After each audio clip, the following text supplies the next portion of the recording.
Welcome to Knicks Boulevard, episode 9. If you're asking, CJ, you're doing two episodes in one day. Yeah, this is a this is a special episode today. If you missed episode 8 of me recapping game 2 of the Knicks versus the Cavs, make sure you check that out. Available on all streaming platforms. But like I said, this is a special episode. I have a special guest here, actually my first guest on my podcast, Knicks Boulevard. So, want to introduce award-winning sports journalist, host, also a sports anchor. I actually saw you on SNY. That's when I first saw you, Mm. just covering all of the major sports leagues here in the city. Now you're at New York Post Sports, sports anchor there, where you have 3 active podcasts centered around the Knicks, New York Got Game, Flush straight out of Flushing, covering the Mets, and Liberty lately, breaking down the New York Liberty played over there in the Barclays, and even though they used to be in the Garden, it's Yeah. okay. I have Dexter and Henry here with me today on Knicks Boulevard. Welcome, brother. Yo, CJ, first of all, thank you for having me. It is an honor that I'm your first guest. That's crazy, but it's a true honor. But keep doing what you're doing, man. I like it. Always. I was telling you before we started, like, love seeing the independent content creators do their thing because that's where my roots are. So yeah, man, I'm honored to be your first guest. You'll have many more. So you'll have a lot more. I know you will. I appreciate that. You're in the city as well. Hmm. Where are you from? So I'm from Brooklyn, but from Brooklyn, Okay. born and raised East Flatbush, Brooklyn. Still live in Brooklyn. So yeah, I'm a Brooklynite through and through. So how and you asked me, like, before we was in the green room, you were asking me like, Yeah. what how's the these last few weeks been? I'm gonna flip it on you, like, how have these few weeks been for you watching the Knicks Ah, and their success? look, man, for me, and I know we'll get into it too, but for me, being a New York City kid who grew up rooting for the Knicks, to do what I do now, to be able to like host a show and cover the team and be around the team is it's crazy. It's a dream come true. But these last couple of weeks, to answer your question, it's been busy. I mean, I was happy for CJ when they had the little break after sweeping Philly. I was actually kind of happy because we all got to catch our breath a little bit. So got to do that, and that was good. But now we're right back at its games every other night.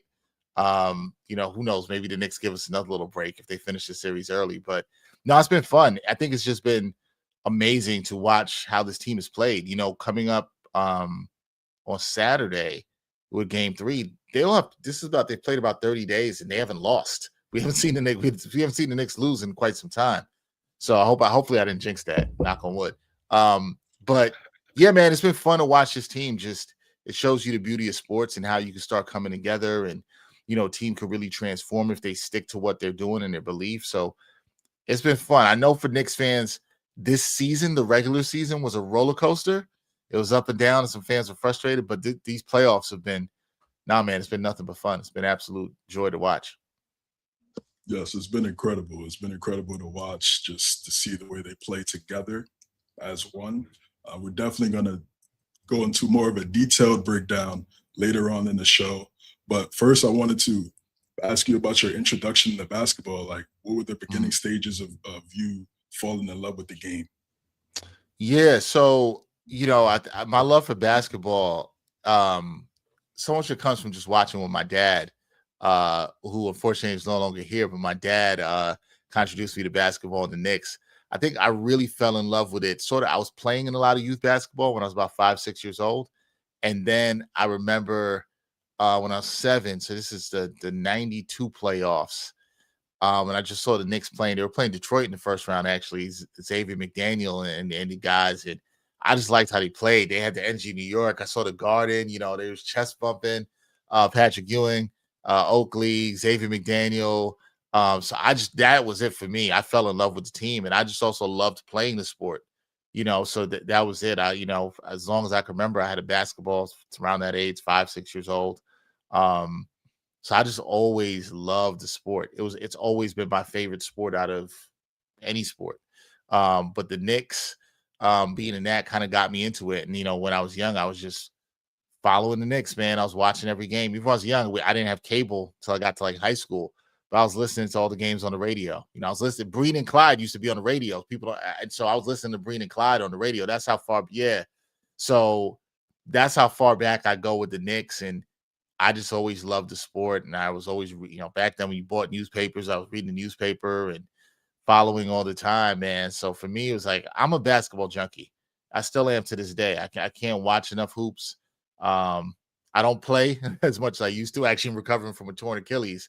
But yeah, for me, it was playing, reading, watching, the whole thing, and just growing up in the 90s and early 2000s, it was a lot of just following the Knicks, man. Like that was it.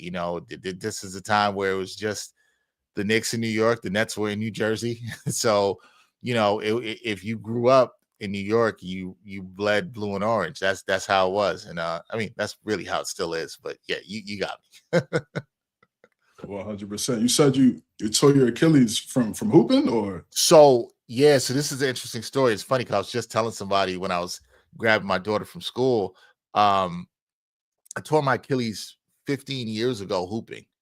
The first time I tore it, but I didn't get to surgery.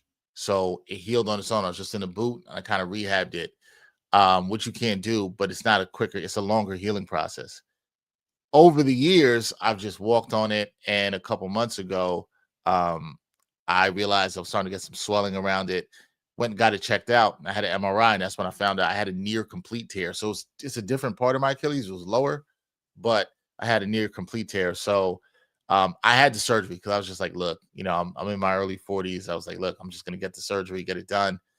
It is a long process. Yesterday was 8 weeks since I had the surgery, but I'm back to walking now. I'm in a walking boot, getting stronger, doing my PT, doing my rehab, taking it very seriously. And yeah, hopefully the prognosis within the next 2 months, I should be out the boot and then strengthening it more. So I'm not going to be back hooping like Jason Tatum. But it's just walking and getting the confidence in it is a process. So listen, at this point, CJ, I'm just happy to be walking again. Just a couple of weeks ago, I was on crutches. So I'm off crutches. I'm walking again, getting stronger. So yeah, it's good. But this was not, I guess technically it was basketball related because the first time I tore my Achilles was basketball related, but this one was just wear and tear over the years of walking and probably it not healing right. So that's why I went and got the surgery, make sure it was all good. Prayers up, speedy Thank you, recovery for sure. So like, what have even though you said it's been pretty, you just had the surgery. Like, what have you learned about yourself in this recovery? Kind of, being so used to walking around, and then Yeah, now a little bit different. that is a great question. And it's funny you're asking that question, but it's something I've actually really thought a lot about, CJ, in the time of the recovery. And I would say I'm a pretty patient person. I would say that's a good characteristic that I have about myself. But I think what I've learned through this is, be grateful for your mobility because when it's taken away from you in a certain way, you realize how much you value it. The first 2 weeks, people keep asking me like, how is it? How's the recovery been? The first couple of weeks is the worst because you're just in a cast. You can't really do much. You can't put any weight on your foot. You're in a cast. You're gaining back the sensation in your foot and your leg. So there's not much you could do. To get around the house, I got like a knee scooter that I'm on and crutches. And so there's not much you could do. After 2 weeks, then you're on crutches, you're in the boot.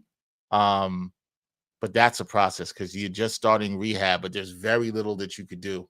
But you can see if you put in the work, like anything else in life, you can see that it starts getting better. So you kind of gets you back into the process, the focus of everything. And so I think that's in a way, it's been sort of a good reset for me in a way.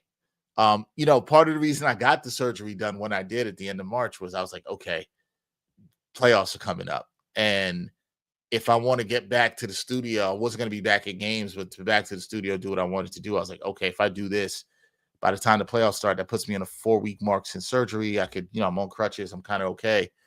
I think it's just also taught me, reaffirmed to me that you have to be patient with your process because even though I'm a patient person, sometimes you're like, man, I want to walk quicker again. I want to move quick. And you have to sort of take things easier again and just appreciate things. One last thing I'll share is I think it's been 2 weeks now. It's been 2 weeks since I've been off crutches, and um, one of the days I was like, you know what, I want to go for a walk. So I just went to a store in the neighborhood. I just went to the Walgreens, and it was, it's like, maybe it's like half a mile each way. But I was so happy to just walk again without crutches. Like I found so much joy in that. You know what I mean? Just being able to walk again without crutches. So I think it makes you appreciate the little things, and any mobility you have is good mobility, because there are people who don't have the mobility. So I think it reaffirmed for me gratitude, man. Like that's really what it did for me. Yeah. Yeah, patience is a virtue. Patience So is a what? virtue. So what they say, like a full year? Yeah, so it's about Timetable? that. Like it's funny, CJ. People always say to me, "What's the recovery like?" And I'm like, "Well, what do you mean for me recovery?" Because this is the way I'll put it. Like I told you, by July, even though my orthopedist said it could be possibly late June, I should be out of the boot and walking without the boot. But that's just walking. I don't consider it full recovery until it's like you could do something athletic. Like if I need to run, could I do that? I like to bike. I'm not gonna be on a bike this summer, but I can get back to that. The target is like November. So, surgery was March, talking about November, that's about puts you at 10 months. End of the year is where I should be back to. If everything, there's no setbacks with my rehab, I should be like, okay, if I need to run, I can do it again and be confident in it. So that's what we're looking at. Yeah, end of the year. All right. So by the time next season comes Yeah, around, you're I'll gonna be be good. ready to go. Ready to go. All Yeah, right, yeah, perfect. yeah. I'll be good. I'll be back at more games and stuff, and I'm kind of easing back into that, so I'll be good. Yeah. You talked about your introduction to basketball being with your dad, introducing you to the Knicks games. So from that beginning stages of you falling in love with the game, how did that transition into you wanting to dive into sports media and make it a career? Yeah, that's also the thing. Here's the thing, man. When I look back at it, I always say to myself, and I think about my childhood and how much I love sports and spent time around it and reading and playing. I almost think then I should have known what I ended up doing for my career. But then I wasn't really thinking about it. If I'm being honest with you, man, like I wasn't really thinking about it. Like I always loved writing, and I was a pretty good writer, and I love storytelling, but I never really thought about journalism as a career. I didn't really, to be honest with you, I didn't really think about it till I got to college, like seriously, because even when I was in middle school, I wrote for the school paper. I remember my first article was on the Knicks. First article I ever wrote was about the Knicks. Um, I remember that, and this is in '95, and I predicted them to win the finals because they had just lost in '94. And everybody in the school had an opinion. Dexter not going to win because there was a lot of Bulls fans back there. And so that was that. But I never thought then it would be a career. I never even thought about it like that. I was thinking, okay, I'm going to do something in medicine. Um, and I went to a high school that kind of specialized in that in Brooklyn. Shout out to Clara Barton High School. And I was thinking that it wasn't until I got to college and I was actually thinking about becoming an athletic trainer. Because in some way, which is funny, it's funny because I was telling my therapist this with my rehab right now. I was telling him this, that I almost wanted to do his job. I think I knew I always wanted to do something in sports. So I was like, okay, can I combine sports with medicine? And that was the thought. But when I got to school, I kind of realized I was like, man, I don't love this science stuff. And I just didn't love it. I was sitting in a bio class and I was like, I don't care. Like, this is not for me. And so I went to University of Pittsburgh. I kind of skipped that. I went to University of Pittsburgh, and while I was there, I saw these guys on our student television station. They were just talking about sports. And then one day in our union, somebody had a flyer up and was like, are you interested in sports broadcasting or hosting a show and doing all this stuff? And so I went to this meeting, and I went to the meeting, and that really changed my life because I was like, okay, this is what I want to do. So then I went and changed my major to broadcast journalism, media communications, and the rest is history, man. I got involved with my school TV station. I was covering different sports, learned how to shoot, how to edit. Um, I was hosting a basketball show on Pitt men's and women's basketball, which shows you how much I love basketball. I did that for a couple of years, and yeah, that was the beginning. I mean, it really happened in college where I was like, okay, this is what I want to do. Now that was in a that wasn't an easy transition. I don't want to make it sound like it's easy. I come from a West Indian Caribbean background. My parents were like, "What are you doing?" At first, what's this change? We thought you were going to do something in medicine, but they supported it, and you know, especially my dad. My dad was like, "No, I see this for you," and that was instrumental in me doing it. So yeah, I wish I could say that it was like always the vision. No, but the reason I like telling that story to people is maybe it can inspire somebody else.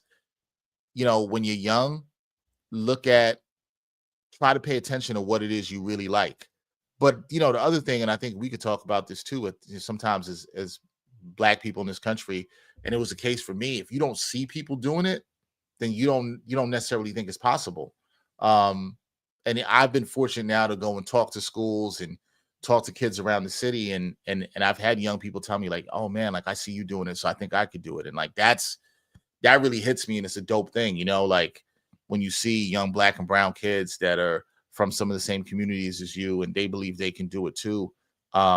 It's good, and you know, when I'm able to talk and connect with independent content creators like yourself who are interviewing and trying to do things on their own, it's always like, how can I help? How can I give back? So it's beautiful. Sports and media has it's been a journey for me. There's a lot between what I told you there and now, but that was kind of my introduction into it. But I really didn't take it seriously till I got to college. So what in that meeting, right, when you first signed up and decided to like the beginning stages of making that switch, like what happened? And do you remember like what that meeting was about to where at the end you said to yourself, Mhm. like, yeah, this is what I'm gonna do? So I remember. So it's funny. The one of the people in the meeting is one of my biggest mentors and a huge part of why I ended up doing what I did. Shout out to my mentor Jamoke Davis. He was an older student at the school, a little bit older than me, like 4 or 5 years older than me. But he was going back to school, finishing his degree. He was already producing at a station in Pittsburgh. Um, and it was just an older brother who was doing his thing, and I saw him just seeing him do it. That's the power of what I'm talking about, representation.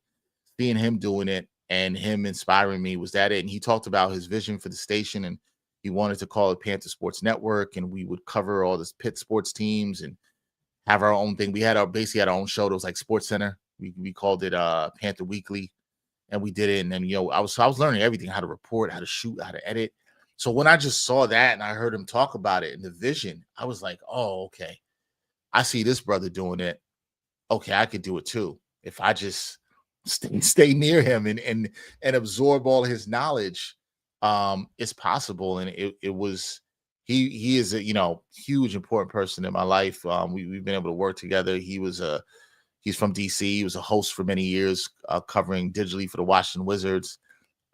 So he just was such an inspiration. It was really seeing him, man, and just a vision of what he wanted to do that made me say, okay, I can do. I just heard and saw the vision of what he wanted for the student workers, and I was like, okay, this is cool. I'm sure you'll get to this and ask me, but what's kind of interesting too is I would say I'm trying to think. So a little bit later, in my career, I ended up sort of being in the same role he was in at a college, um, mentoring and running a student run sports network at a college. I did that, St. Francis College in Brooklyn. I did that for about 6 years, and it was crazy because I would tell them like I basically ended up for part of my career doing what you were doing, and that was some of the best times in my career because I was able to give back and help and mentor a lot of students who are still my mentees today, and a lot of them doing amazing stuff. So, yeah. That's so important, you know, just having a mentor and Hmm. in the beginning stages because you may be a little lost, you know, you may not know like how to navigate things, especially when you make such a, you know, a career change or you're making a decision in terms of, you know, how you want to shape your life at a younger age. So yeah, having a mentor is very key. And it's and then it's great to hear that you actually, you know, pay it forward too, you know, now as you have gained more experience in the field, now you know, paying it back to, you know, some of the younger kids who might have been just like you with the same type of hopes and aspirations, even if they might not have seen it. Hmm. The vision might not have been as clear back then, but just, as you said, the representation, just visually seeing like, okay, like, Dexter could do this. He can accomplish this. I could, if I put the work in and apply the same type of effort, I could, can achieve those same goals. So I think that's huge, especially in life. I mean, just not even just overall, just having people Mhm. around you, that support system, to be honest. Not always tell you that everything is going great. Just keep it 1,000 with you. Tell Yeah. you what you're doing great. Tell you what you're not doing great because they Yep. want to see you improve. Yep. That stuff is so important. Sometimes I'll meet up or have phone conversations with people who I mentor, my mentees, and I always try to tell them, I'm like, I still talk to my mentors. Like I'm still talking to them and checking in, and I have rough days and things. It's not, you don't get to a certain point in your career where you're never going to lean on the advice or wisdom of the people who've done it before you, that know better, that are going to keep it 1,000 with you, right? And just keep it. If they're like, this is whack, they're going to tell you it's whack. If it's not, they're going to tell you, and you need that. You need that honesty. Sometimes it's just to talk about other things in life. So yeah, mentorship, man, it's so important. And nothing to me is good about any success that you have if you're not giving it back. There's what are you doing it for? It's not just for you. We all are here a short period of time, but it's about what you do with your time, and how you give to others, and pay it forward for the next generation. I want to see the next generation of journalists, sports journalists succeed. I'll have my time, and I'm blessed to do this as long as I can, and then it'll be on to help other people. I'm already am doing that, but and I always say to younger people, I want to see you pay it forward. Like, do the same thing. The best way you could thank me is do it for somebody else, whether it's 10 years from now, 5 years from now, whatever. Pay it forward to somebody else. That's the way you thank me perfectly. Absolutely. So you said you had your network at the University of Pittsburgh, Hmm. and you were doing your own thing, creating your own content independently at the university. So after Pittsburgh, like what were the next steps in your transition into your career? Yeah. So after my time at Pitt, um, what I was thinking about at that time was, at the time, because this is 2005, I was like, okay, I'm going to try to get a job at some small market station somewhere in the country. So this also shows you how, like, this. And I feel old saying this now, but you had to send the DVDs or your reels out. Now you just send a link on YouTube. But 2005, that's like the first year of YouTube, like literally the first year of YouTube. So you had to send your reels out in DVD. So I sent it out to, a bunch of small stations across the country. I think it was like El Paso, Texas, someplace in North Dakota. I can't believe I actually probably would have tried to move there. It was a bunch of different places, right? Didn't hear anything back. And so the apartment I was staying in Pittsburgh, like my lease was coming up that summer. And then I was like, all right, I moved back home. So I moved back home to Brooklyn. And I was just looking for jobs. I was applying everywhere. Nothing was happening. My mom said, well, why don't you try this? There was like a small paper in our neighborhood called the Brooklyn Skyline. She said, why don't you try that? Hit them up. So I did. And they hired me to report news and sports for them. So I was writing, because I also had like a print background. I could write too. So I wasn't even on TV yet. So I'm just writing. I worked at that job for 9 months. I got laid off. Um, then I was trying to find a job. And I'm gonna share part of this. I'm skipping a little part of the story that has to do with the layoff. But the long story short of it, that I'll kind of condense it, is the person who was my editor at that job um was jealous of the success I was having, and basically tried to accuse me of doing some nefarious work, which was absolutely not true. And obviously it hasn't been true, because my career has been fine, but got me out of there. And I'm gonna go back a second in the story. When I was in college, I think this was my junior year, I met Stephen A. Smith. This is like 2004. I'm at the Big East tournament at the Garden. I met Stephen A. And it was just random. I'll never forget. It's how I ended up talking to Stephen A. The Big East tournament's going on, and we're kind of in the tunnels of it. And at the time, they had like different TVs around there.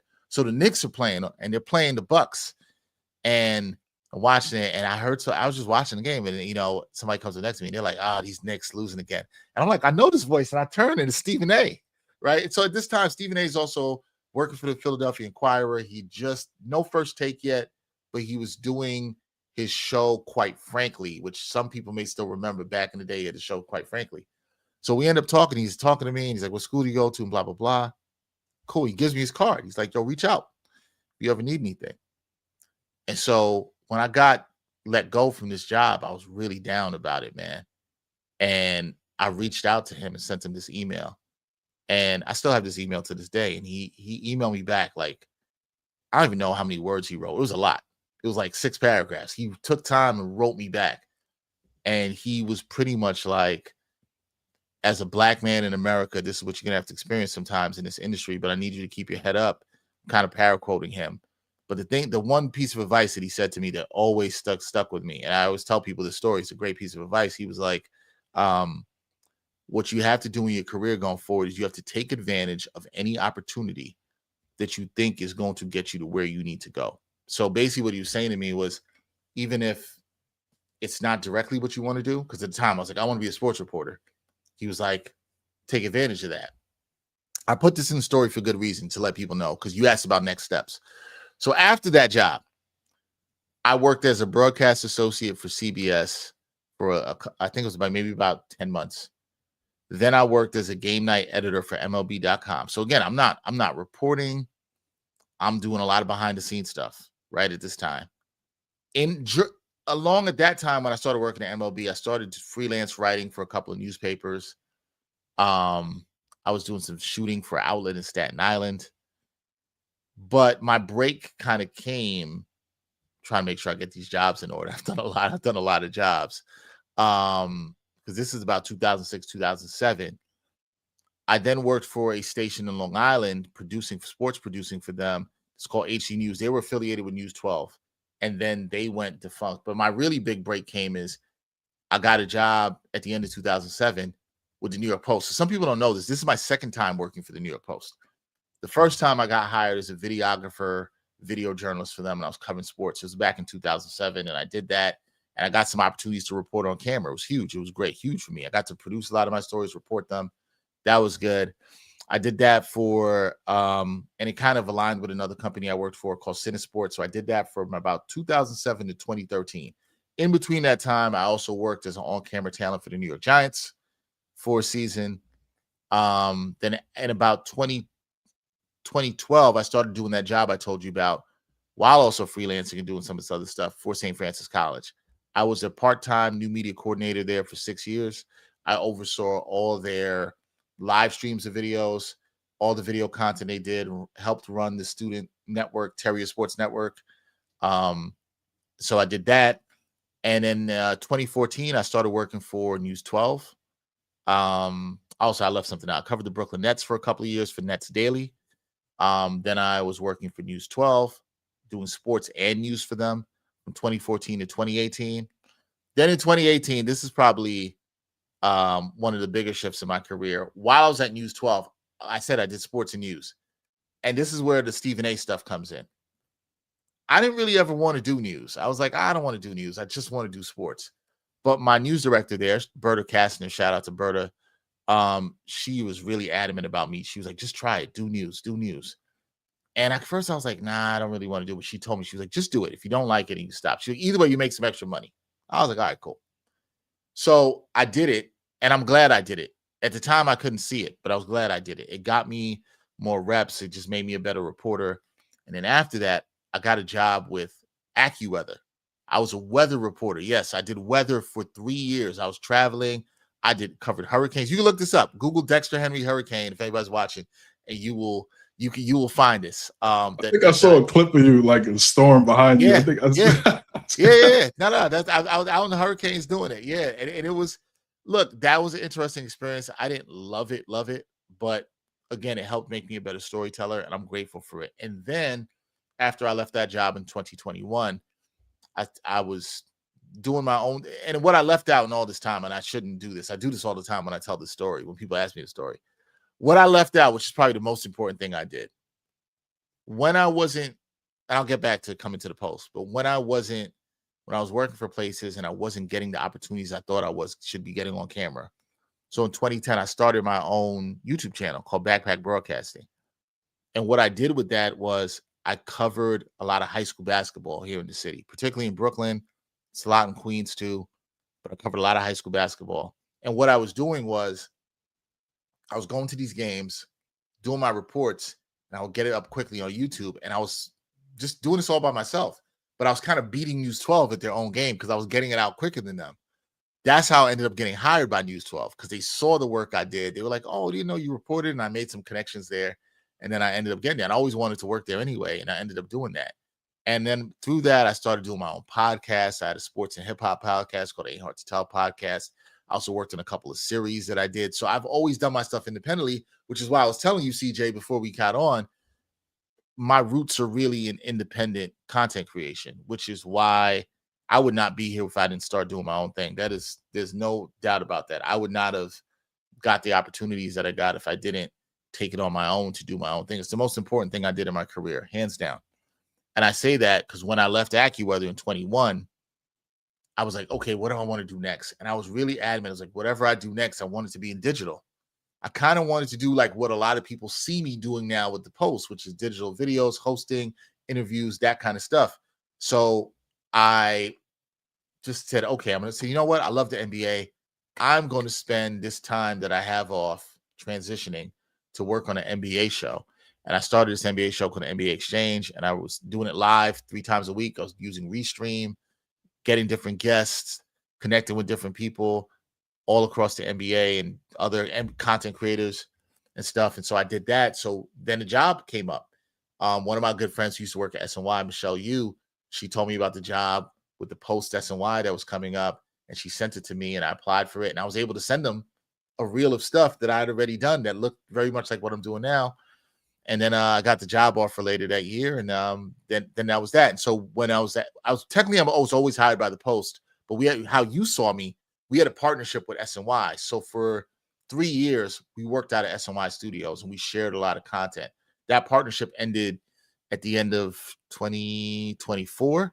So now we're back just doing stuff solo. But like the time I worked at SNY was great too, because it was kind of working for both companies, and it was a good time. So that's my journey to where I am now. So I'm sorry for the long answer. It is a long story, but none of that is possible if I never did the backpack broadcasting stuff or follow some of the advice Stephen A. gave me. You know, one thing I'll say about Stephen A. is a lot of people see him and they're like, he is what, they see on First Take, but he's somebody that does care a lot about helping other people, especially young brothers and sisters in the field. And I'm forever grateful for the advice he gave me, and I've been fortunate to, I had a time, I think this was in 2011 or 2012. I was up at Jets training camp and he was there, and it was the first time I had a chance to really thank him for that advice.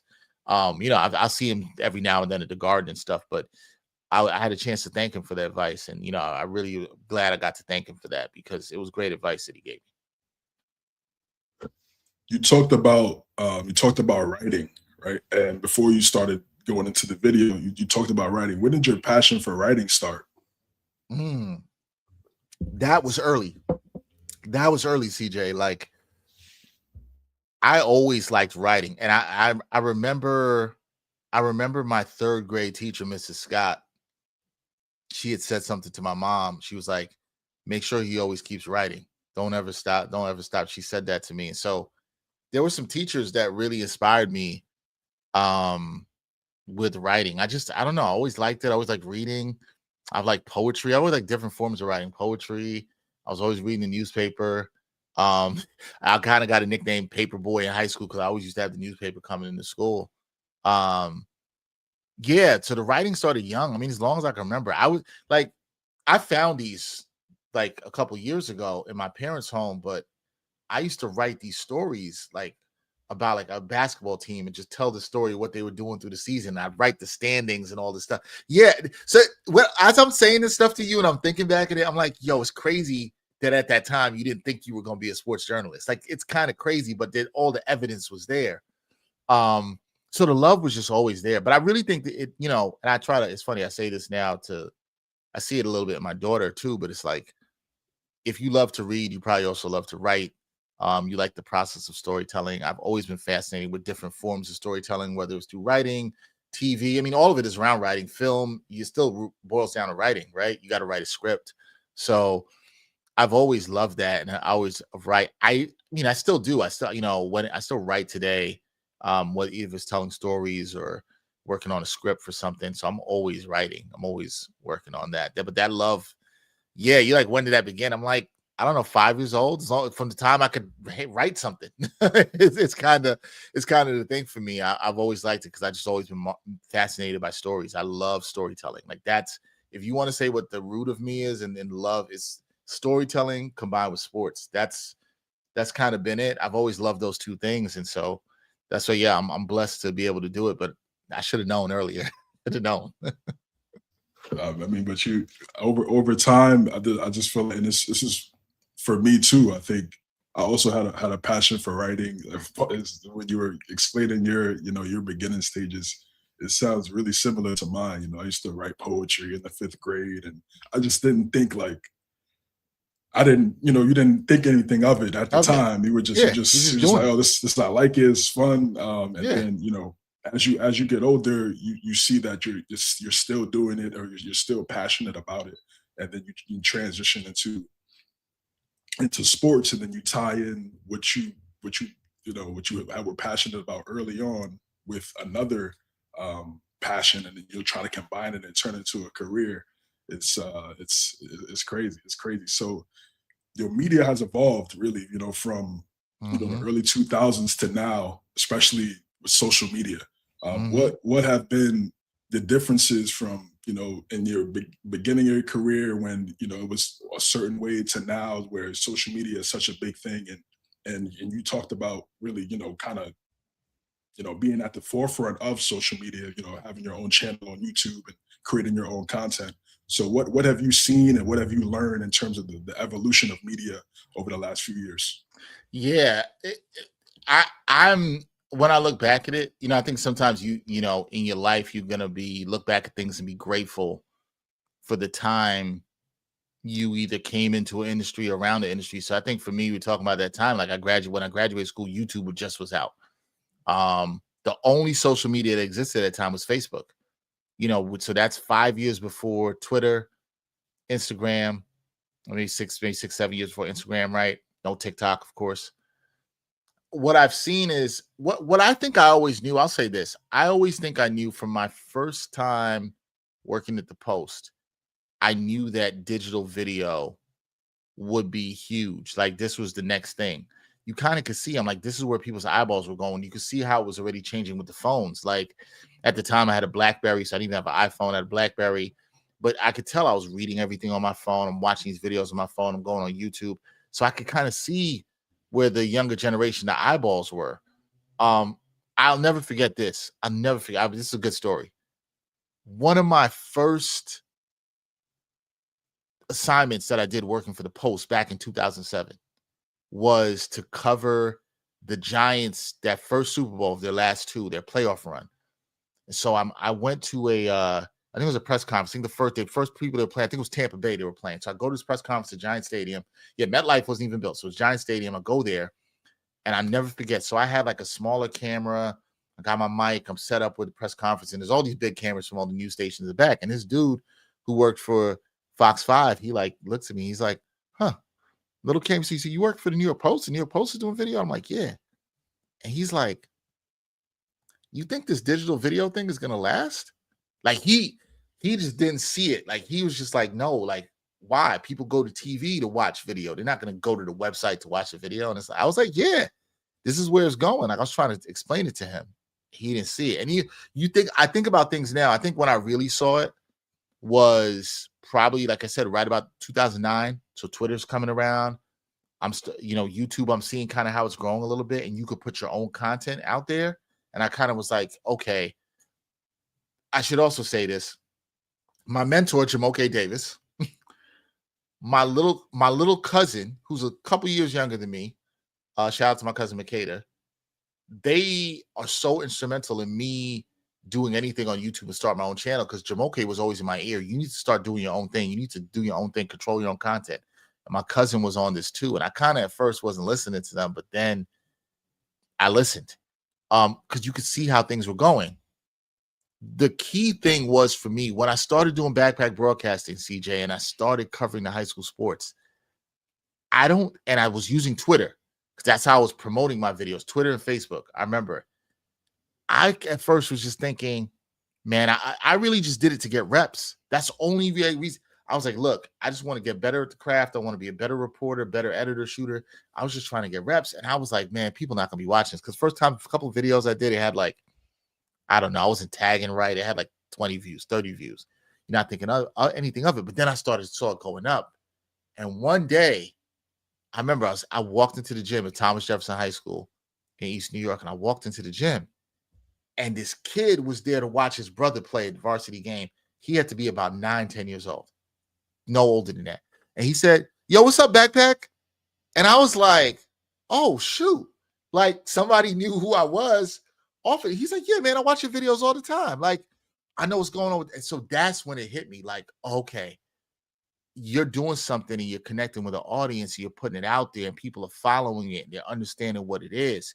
And the bigger thing for me was the players at that time were really, really like messing with it, following it. They would sometimes hit me up to be like, yo, you have highlights of my films. Can you make me like a little mixtape? So I was doing that on the side too. I was like making mixtapes for people and like selling them, right? Like, so yes, but the players were really messing with it. And then they take it and they like tag me on at me on Twitter and put it out there. And so like, that's kind of how the ball started rolling. And again, I brought up News 12. They didn't see me. So the thing I learned was like, you have to use social media to promote your work in conjunction with what you're doing. You know, then you fast forward to the mid 2010s when I started doing my own podcast and I was working on some series. I would post clips of my podcast and I started learning like, okay, you got to have shorter clips to really drive the traffic back to what you're doing. So I got to learn a lot of that about what works, what doesn't work, what is the audience trying to see. If I was at a game and there was like a crazy dunk, right? I'm like, okay, I can't wait. I got to get home. I got to edit this. First, before I even edit the story, I'm like, I kind of got it. Like, yo, you got to put this dunk out. And then you got to tell people the report is coming later because now that's the tease. And, you know, that's a lot of what it is. We're in an age of even more digestible, clippable content that you use to drive the long form. So I think I learned so much of that. And I think all of that prepared me for my stint now with what I do at the New York Post, because now I just am so much more aware. And listen, there's people younger than me who they have just an even different relationship with social media. And I learn from them because like there's a young lady I work with, Olivia, who's amazingly talented at creating, you know, BTS footage for TikTok or Instagram. Like her reels they're fire. Like, so, you know, it's a different form of storytelling. That's just different. And I always learn stuff from her about like how you grabbing the audience's attention in the first 3 seconds. So it's different. You know, I think now there's just more ways for people to get in. But at the same time, the thing I always say to younger creators is like the market is so saturated.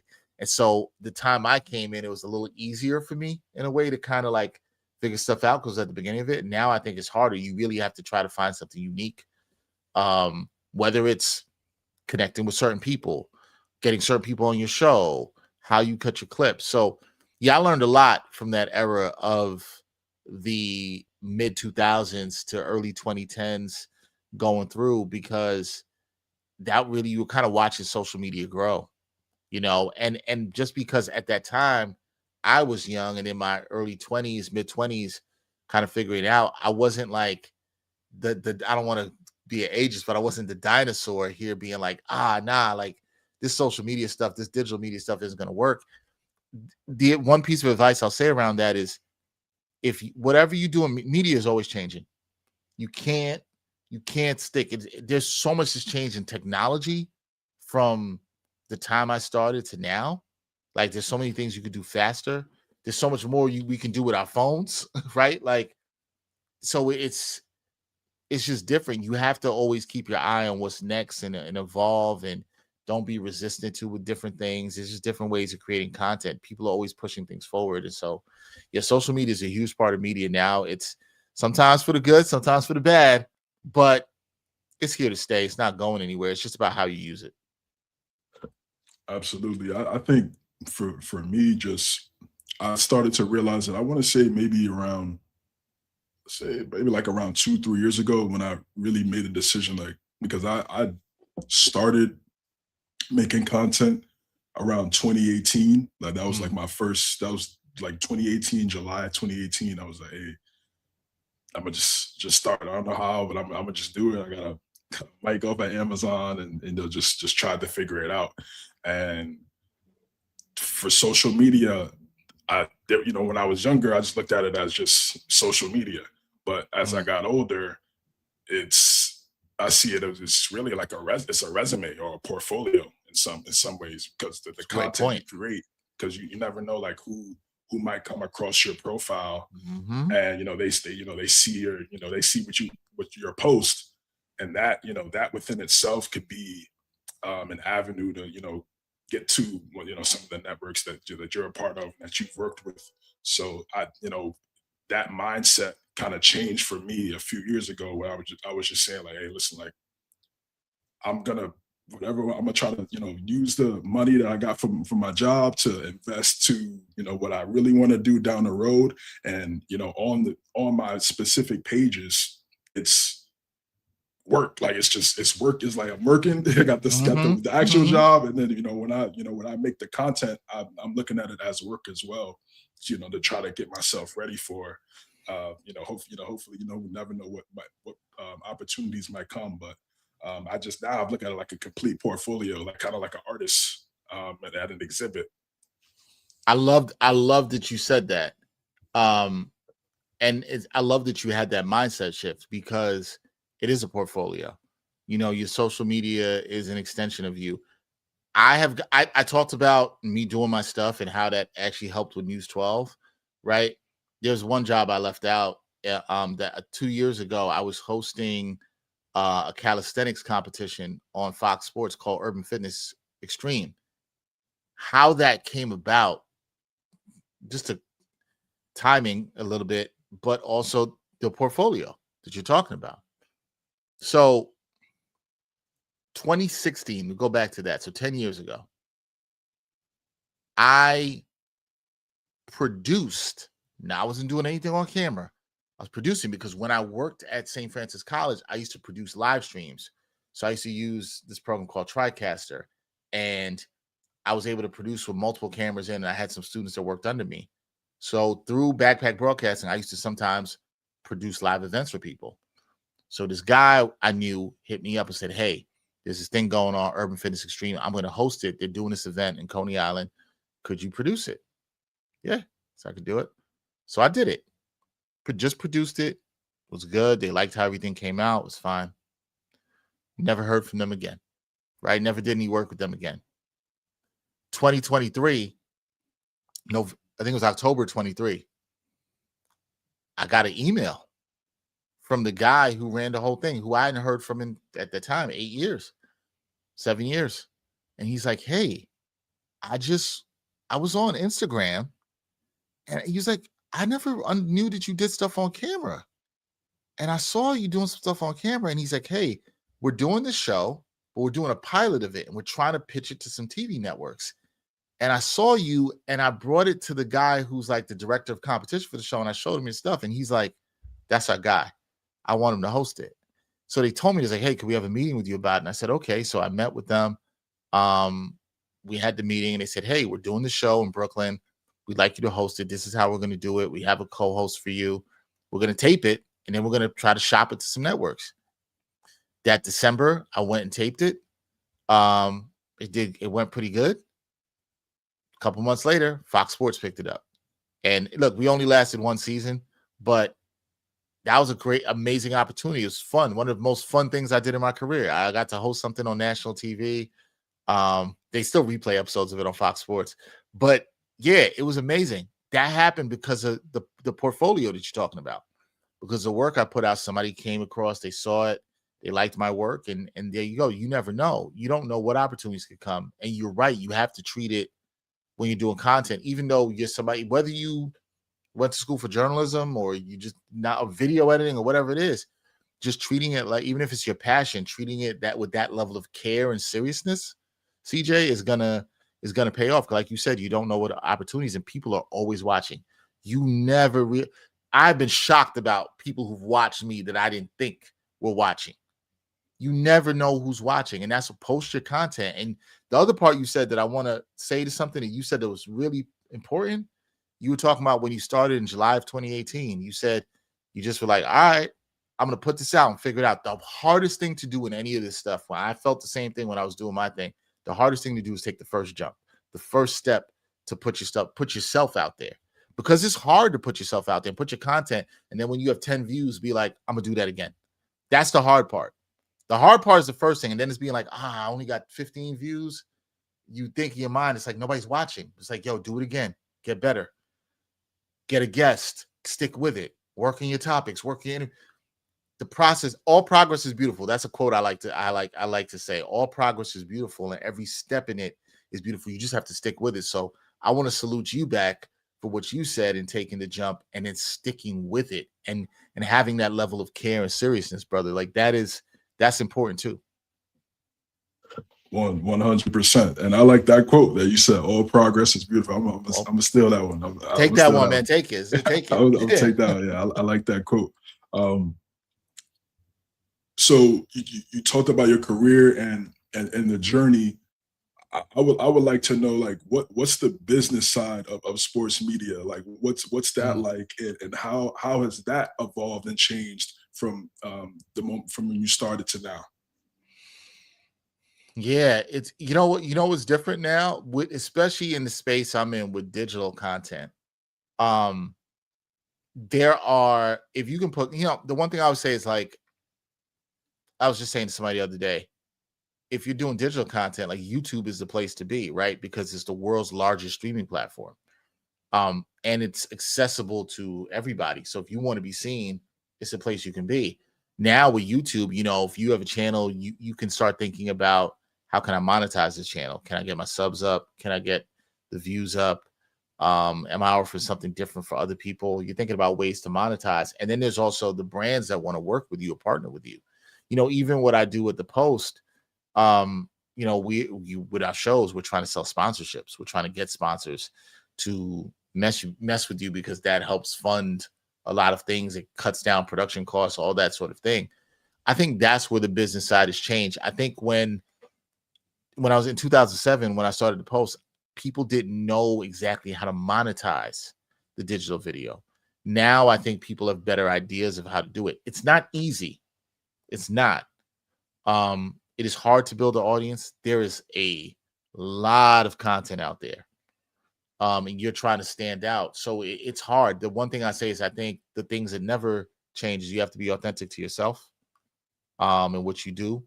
But there's more opportunities because of social media with business to connect with different brands. You can find brands that fit you or what you want in your audience, or they'll find you because people are looking. I think that's the thing that's changed in media. It's almost, in business side of it, it's more open for collaboration. You just also have to be open and find the right things for you. And I think that's the thing. I think before, kind of before the era before me, I think there was a lot more gatekeeping. There's a lot more closed offness in terms of partnerships and mixing. And I think now people know, and younger people know, you can't do anything without collaborating. It's just, and the other thing is, whatever it is that you do, I don't care what you do. I don't care if you're an IG influencer. I don't care if you're a content creator. It doesn't matter. Like, you have to think of everything as a brand. You are a brand.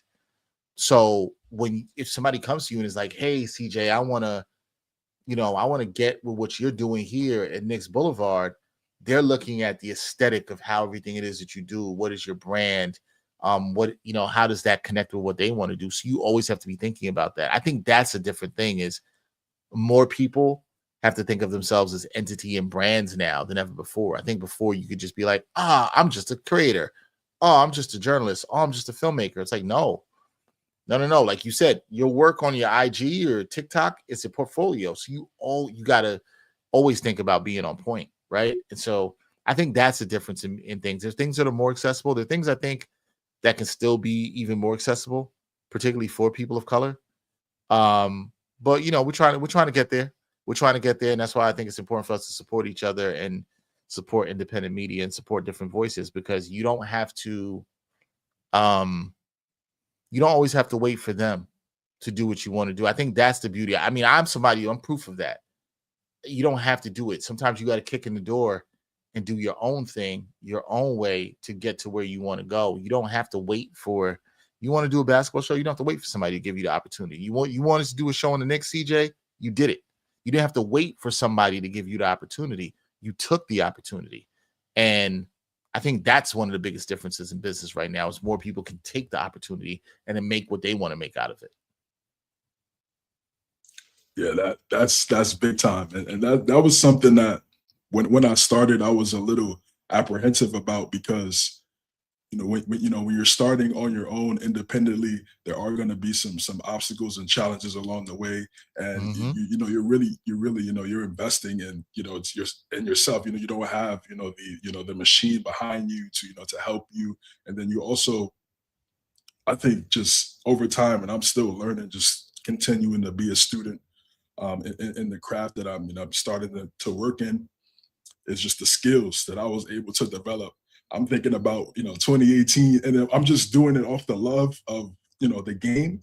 But if you would have asked me like 10 years ago if I would have been editing videos and audio and putting background noises behind certain background music behind certain things, I'd be like come on, like, no, there's no way. So so I just the little skills that I've been able to develop over time, and you as well. When you were talking about your career path, and just because it's either it's do or die. You have to figure out like what you need, and then you might not have the certain type of resources that other people may have. So yeah, that was very key. That's very key, like to be in your own brand, because you're not going to always have that those Nope. networks in the beginning. No, and you're talking real facts here. It's daunting in the beginning doing stuff on your own, because you're really on your own. What I learned through time was there was a lot of people that supported me. There's a lot of people that helped. I can be honest with you. When I started doing backpack broadcasts, I was just reporting.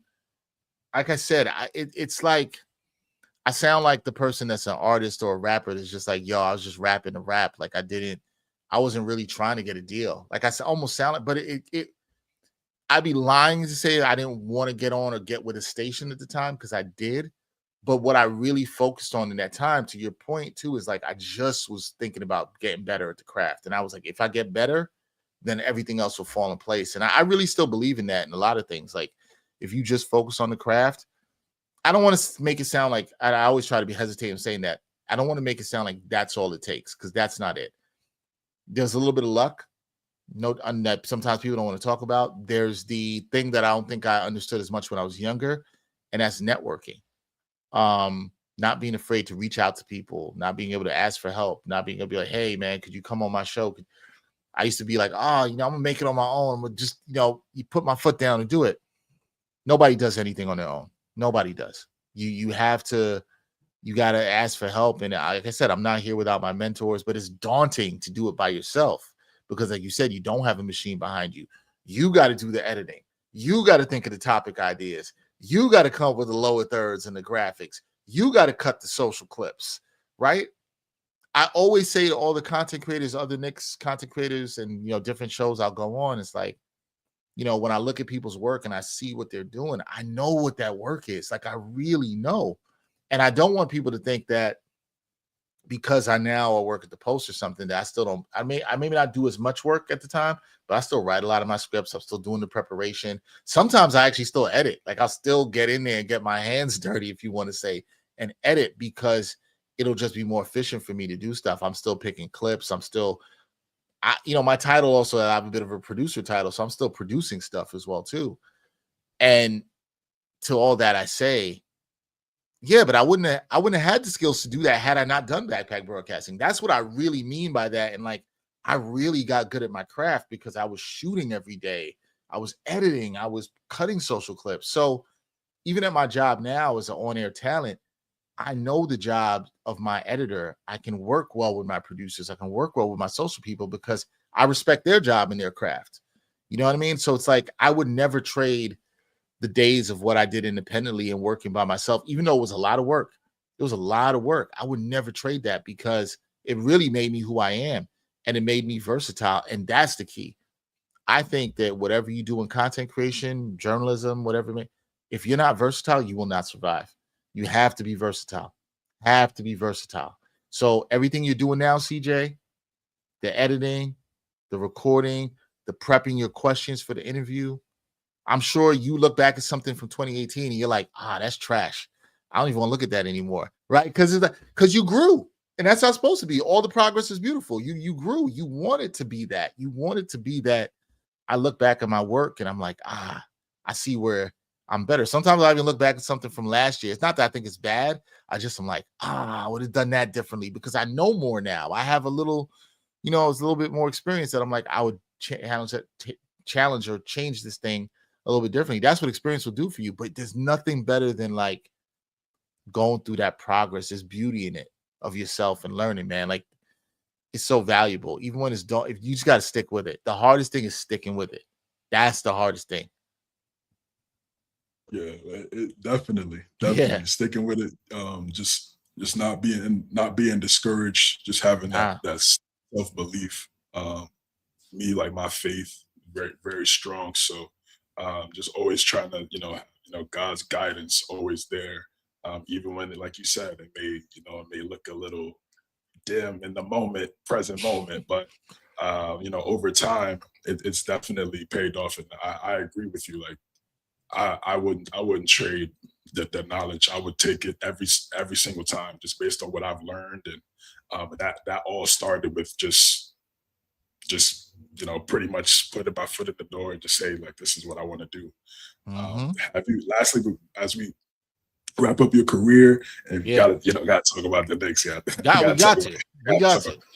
Have you ever thought about creating your own, especially now with the experience and the networking and all the opportunities that you've had and you've created for yourself?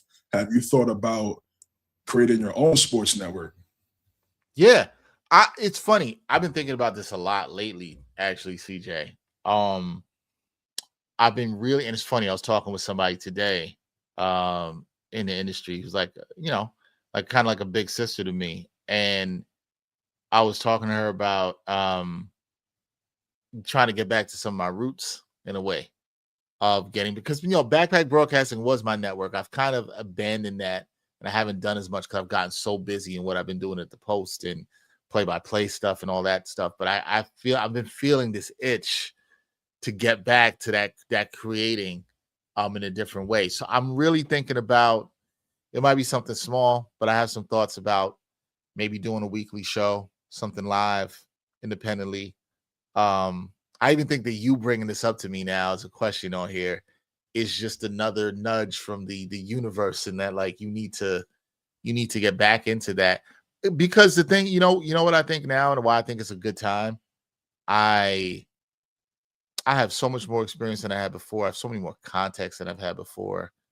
I have the freedom more of just wanting to do some things my way. This is no shade to what I do professionally at the Post or anything, but sometimes you just want the freedom to do it, some certain things a little bit more in your style and your way. And I enjoyed when I did that with my podcast, the Ain't Hard to Sell podcast, which is funny because I did that with my guy Brian Fonseca, who also does stuff for me in New York Got Game right now, and in studio. So it's funny we ended up working together again. But yeah, I have been thinking about doing that. And part of the other reason I'm thinking about doing it, to be fully transparent, is, I think you always have to be thinking about what's next and what happens if what you have now is not here. Things are always changing, it's always evolving.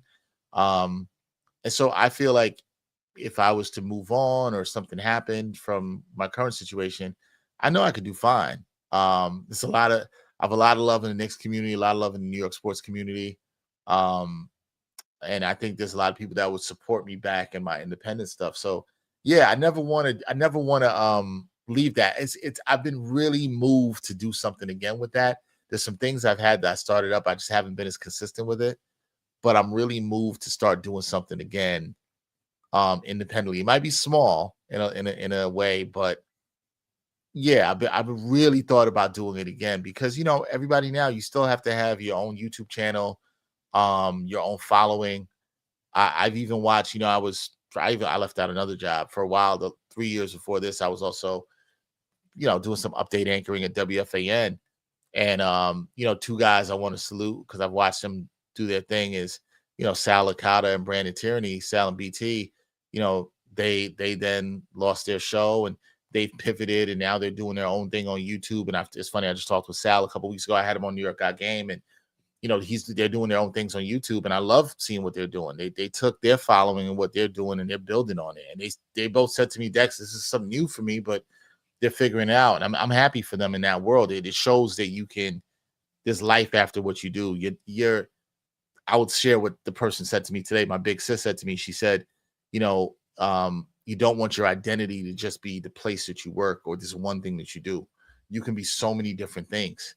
And you can mean so many different things to different people. And she really hit me with a bar. And I was like, okay, yeah, like now it's real. Like I needed to hear it, and hopefully somebody else can take that need to hear it. I needed to hear that today.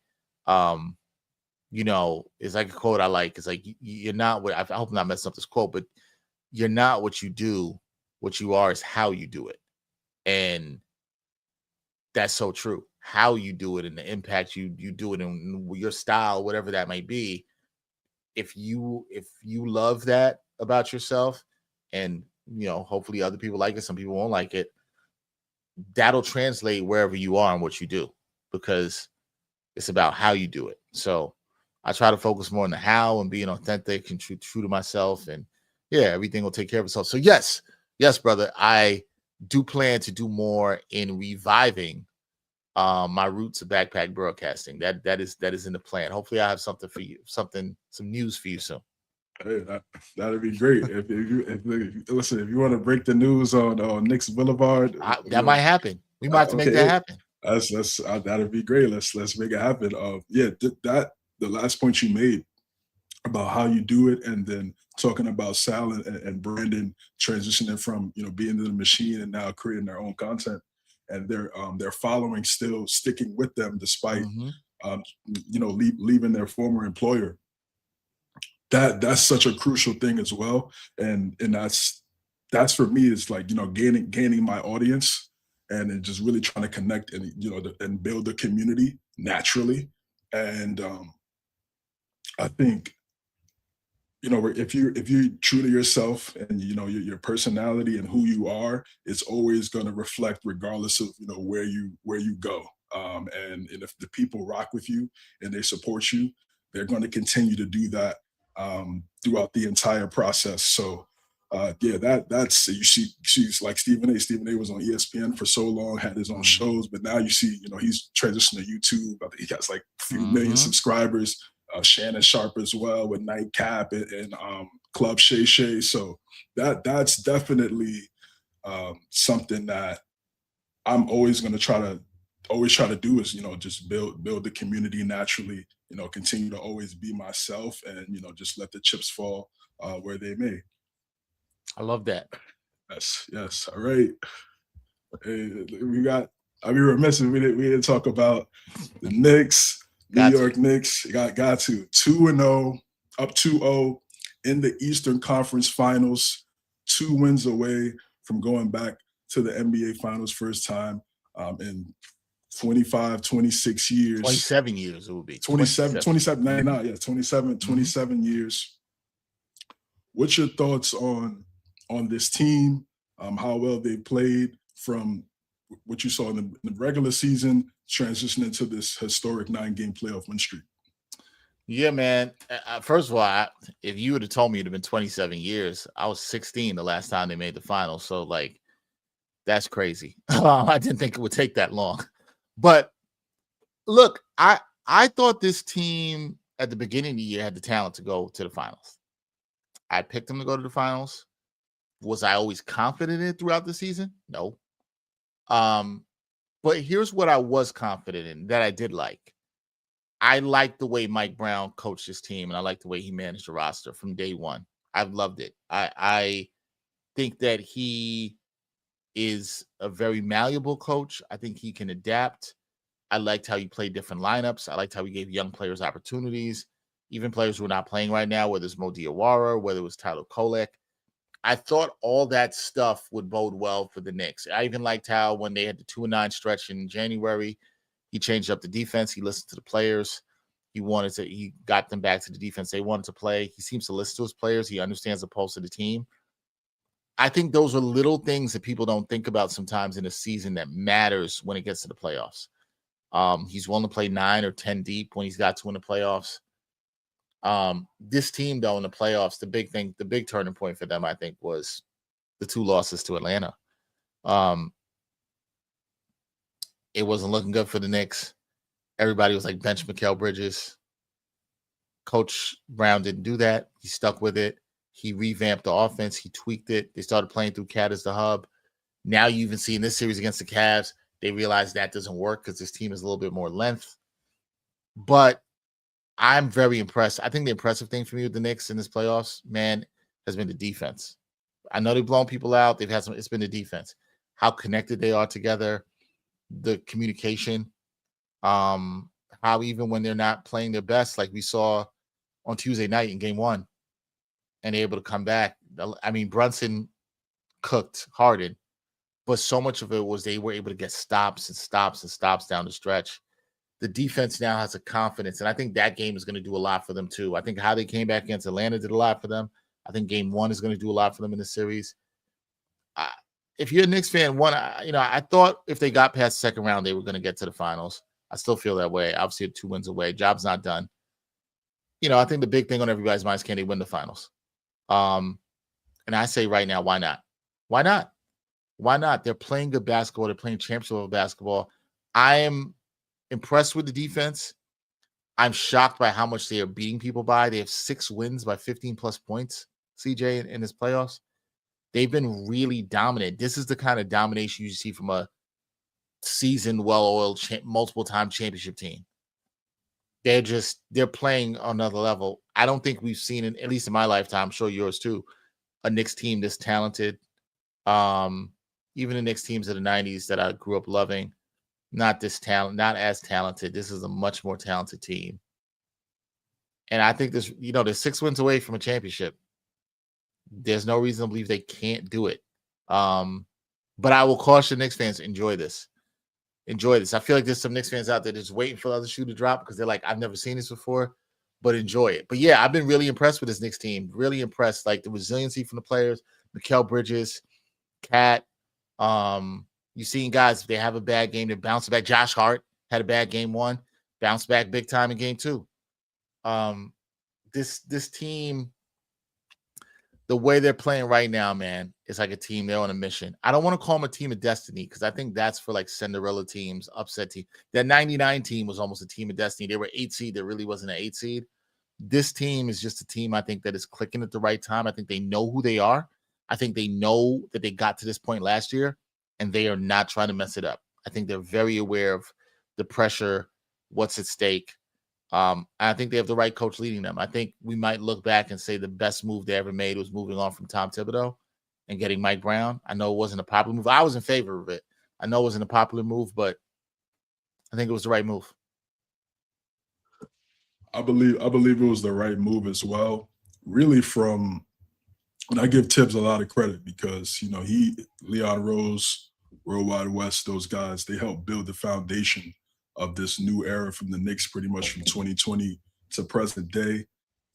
And Tibbs did a really good job. I always felt like there was just a cap on him as a coach, just because sometimes he's a little bit stuck in his ways with adjustments and rotations and playing guys like Josh Hart was playing a full game last year, full 48 in the playoffs. So from that to now where we actually have some depth and a really, really good rotation, it's been a joy to watch.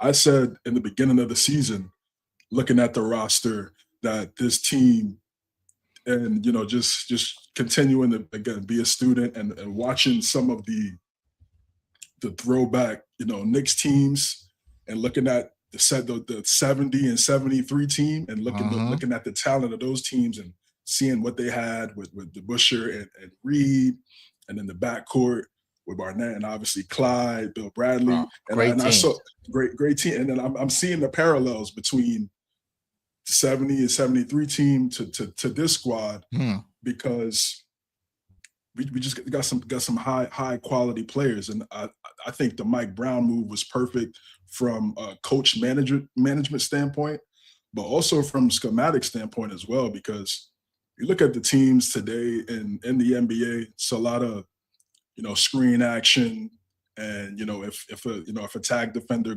sags off, you hit the corner three, and that was really what the Knicks offense was pretty much up until game 3 in Atlanta, where they had to switch it up and figure it out. But Mike Brown has always been his calling card has been the Princeton offense and that 5-out motion offense, and with Karl-Anthony Towns' ability to space the floor at an efficient clip. I've just felt like it would create easier lanes and opportunities for Bridges and OG Anunoby and Jalen Brunson as well. But last year, it was just too much Brunson on the ball, which him being a smaller guy, what it does for that opposing team, when even if they have guys with length, you could kind of load up. And we saw that a little bit yesterday at game 2. But now the difference is just Brunson sees the double early, gets rid of it, and he had shooters now. 2022 was Randall and RJ. They weren't the best floor spacers, so he had to do a little bit more. Evan Fournier wasn't the best defender, good shooter, but not the best defender for a long playoff run. So now with this team, and just look at just each player and their journey to joining the Knicks, because this is not it's a different team. Usually you see teams that, rise to a championship, they draft all their guys and then they all grow together and become a championship team. This team is a little bit different. Everybody pretty much, everybody in the starting 5 was not drafted by the New York Knicks. So it was a different journey, and Karl-Anthony Towns was, the number 1 pick, highly talented number 1 guy out of high school, Kentucky.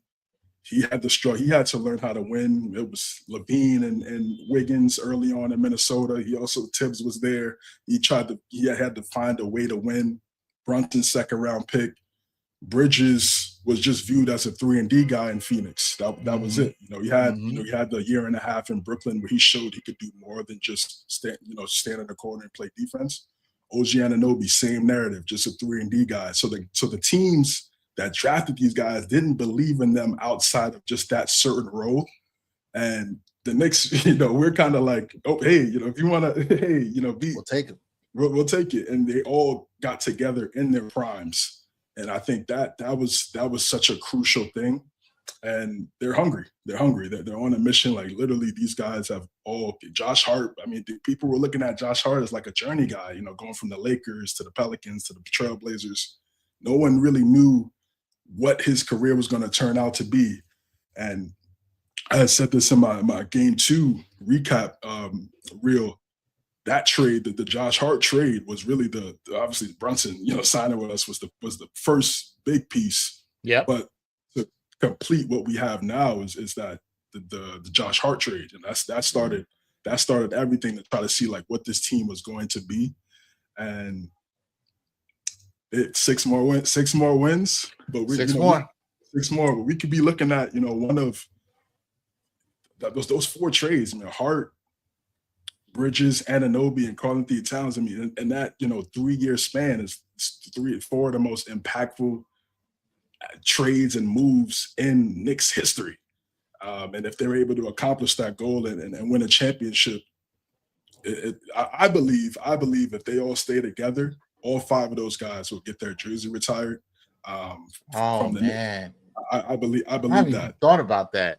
Just the time. Yeah, Brunson's definitely getting in. They got to stay together for at least like 4 or 5 years. And I think what helps with the other guys, if 1 or 2 of them, like if they get to another finals 2, or dare I say, if they win multiples, then that's like a lock for multiple guys to get their number up there. I mean, Brunson, I think to ready me is a lock. He gets to finals, that only truly solidifies it. if somebody else, especially has like a great moment in the finals, or it could be Cat, a guy who played very well through this run. Bridges has played extremely well. OG has too. All those guys have. If you have that kind, because it's been so long, because it's been 53 years, they'll get multiple guys up there. Especially if the team stays together for a while and they have some more success, like they get back to another finals or they win another one. Let's say they win like two. Yeah, that team's. I mean, look, you just win one here. It's been so long. It's been so long. You hear how people much older than me talk about that 73 team. When I talk to some of my older coworkers, great columnists we have, and they talk about the 73 team with such reverence. And it's funny, you're not alone because you're younger than me. But when I talked, I was talking with Steve Serby the other day, and I was like, "Yo, what do you think about this Knicks team? Like, you think they could really win?" And he's like, "Yeah." He's like, they're really good. This is their best chance. I think he's like better than 90s teams. And I said, somebody grew up loving those 90s teams. I agree. This is bad. There's something different about this team. Yes. And I've also been around sports long enough that sometimes you just know when a team's got a little extra something. I'm not saying they're definitively going to win it, but there's something with this team that they figured out. They just know who they are. There's a big part of it is knowing who you are. I think they know who they are. They know what they want to do. And I think they have a great leader in Jalen Brunson. And I think that's why Knicks fans should feel confident about this team. I don't think they're scared of anybody right now. I think they're very, very, very confident. And I think you saw that even in the game one comeback. These guys are confident. Yeah, 100%. The confidence is through the roof. Their attention to detail in this 9-game playoff win streak has been incredible. I believe we're going to win the title. Looking at the Thunder and looking at San Antonio. Mm-hmm. San Antonio, obviously, Wembanyama is special, incredible basketball player. But the rest of their team, they don't have the size outside of Wembanyama. Like, Champagne's their power forward. We got OG Anunoby at the 4. To me, that's a mismatch. I agree. I was at the Christmas Day game 2 years ago when there was the Spurs and the Knicks, and Wembanyama was here, and he had like 42 and 17. But Bridges had 41 in that game. All right. Yes, he went off in that one. Yep. And but Wembanyama took like 16 threes in that game. He could have easily had 60 if he wanted to. But just watching the way they played against him, and it's a different team now, but our core guys are still there. OG Anunoby's versatility, especially now, you just look at the series and how they kind of switched their screen coverage with kind of bringing up the Cat's on the screen now and the OG's kind of on the back line playing that free safety role. It's just, I think they have the front court and the defenders to guard their guards like Harper, Castle, and then for OKC, same thing. I think we have the defenders to, Josh Hart, Mikal Bridges, OG Anunoby, Shamet, Steph's great at the point of attack. I believe we have the roster to contend with the Spurs and the Thunder.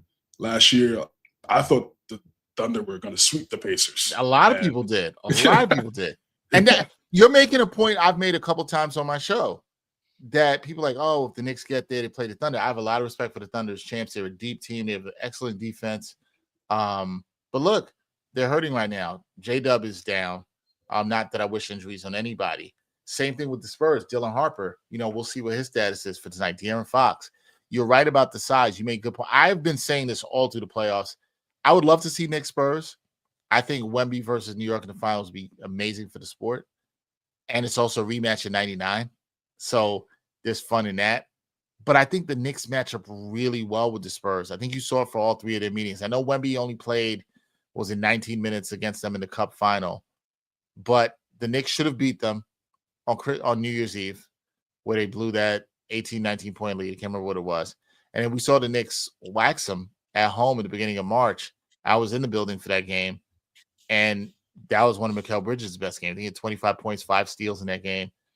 They match up really well because of the length they could throw. I think they're throwing their guards. And then also, you perfectly point out the mismatch. OG plays well against them. Champagnie, I don't think is a good matchup for him. I think it's also a good matchup for Cat. Yes. I'm talking about the Knicks playing this team well, and they're not even playing the way they're playing now. And this was then they were playing them well. So imagine now with the way they're playing, with the different ways they can beat you.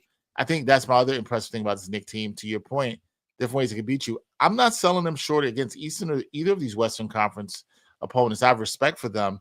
I think that those teams also going to beat each other up in this series because I think they're both damn good teams.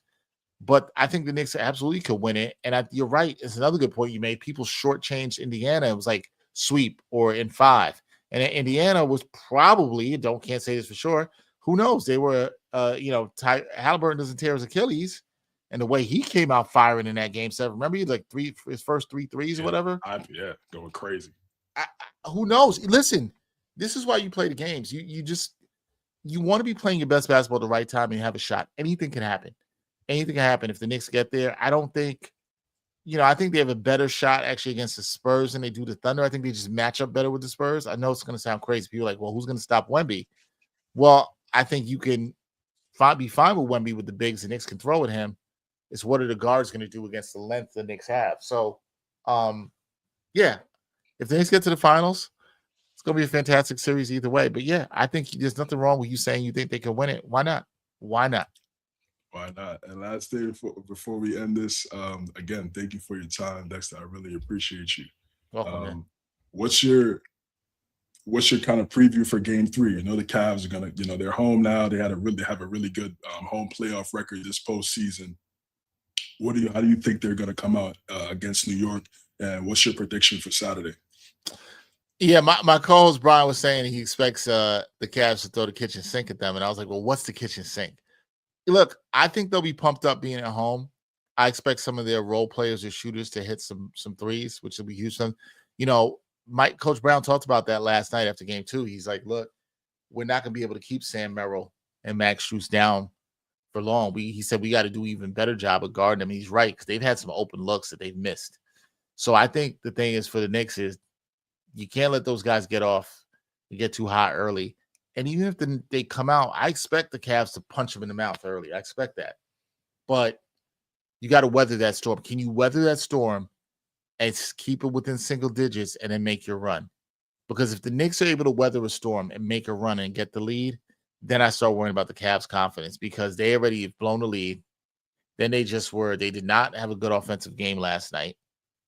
So they've lost in multiple ways. The only thing we haven't seen yet is the beatdown from the Knicks in this series. Can the Knicks deliver a beatdown of them? So I think the Knicks have to take a lot of what they did last night, which is knowing they mixed up their offensive sets. You saw very little, maybe it was like 3 or 4 plays where Cat was in the pinch post and they were running a lot of flex action. You saw Brunson, as you mentioned before, he was getting blitzed and he was getting the ball out quickly. He had 14 assists last night. That's why you should be impressed with the Knicks, because they can beat you in a different amount of ways. I think the Knicks have to see what the game gives to them. The thing is, their intensity on defense that's gonna be always the key for me. They almost got to play like they're down 0-2 to match their intensity. They got to have that mindset. If they come out with that defensive intensity and make it tough for the Cavs at home, now their crowd's getting nervous. Now the doubt starts creeping in the players. That's the thing. I'd like to see them force some more turnovers. Last night, both teams did a good job taking care of the ball. Cleveland didn't have that many turnovers. I think that's another key. So those are things to be: defensive intensity, force turnovers, keep varying your sets, and attacking the Cavs defense the way you have to. If Josh Hart's not hitting his 3, you got to do a little bit about what you saw Mike Brown do last night. Okay, let's go to some couple of 5-out looks. And you saw him do that, and that's been working wonders for the Knicks. So those are the keys for me to Game 3. If the Knicks go up 3-0, it wouldn't shock me. Nothing's going to shock me now, man. If they sweep the series, it wouldn't shock me. Those are also my keys to victory for Game 3 for New York. Just rebounding. That rebounding is always going to travel, offensive and defensive rebounding. Mr. Robinson hasn't necessarily had the best series yet. Yeah. And I think that he's going to have one of these big games in Cleveland. To be honest, the Knicks' second unit hasn't been great these first 2 games. It's been outside of the Shamet threes. It hasn't really been consistent like we've seen. You're right. in series past. So the Cavs' second unit hasn't done well. but the Knicks still have room to improve despite being up 2-0. So I think, Coach Brown, Coach Gent, Coach O'Connor, they're going to do a really good job of continuing to harp on the things that they need to work on, especially on the road. You can't have mental errors because the momentum is real. And like you said, a couple turnovers here and there, confidence starts to arise. So they have to eliminate all confidence early, looking at the first 6 or 7 minutes and how they play, continuing to be physical. And I think if they do that, they could definitely take a commanding 3-0 lead on the Cleveland Cavaliers. I agree. I would absolutely agree. We'll see. It'll be fun. We'll see. It's gonna be fun. I will be tuned in. Dexter, thank you again for joining me for Knicks Boulevard. I really appreciate it, brother. Drop some real gems. No, man, this was good. I just want to tell you, keep doing what you're doing. It's gonna be fine. I got to get you on Got Game one day. We're gonna have to make that happen. I got you. We're gonna make it happen. Let's make it happen, man. But no, I'm proud to see you doing what you're doing. You're doing a good job with the interviews. You're prepared. You have good pacing. So just stay with it, man. Stay with it. I'll be supporting. That's for sure. I appreciate you. Thank you so much. Thank you for the advice. Thank you for the gems that you dropped. That the advice that I could take, and then also for all the people that are going to be listening to this that may have aspirations to dive into the careers that we're in. So I really appreciate your time, man. Thank you so much. Anytime, brother. Anytime. All right, that wraps up the episode of Knicks Boulevard. You guys can follow me on IG at cj.james9, also on X at cjames9_. Where can the people find you, Dexter? You can find me on all social media platforms at DHenryTV. You can find me there in the New York Post Sports YouTube channel. And if you want to look at Backpack Broadcasting, at Backpack Broadcasting on IG, and it's at BAG Broadcaster on Twitter X, whatever we call it these days. One of those things. You can find it there. Thank you guys for tuning in. Hope everybody has a great Memorial Day weekend. We'll catch you on the next one. Peace.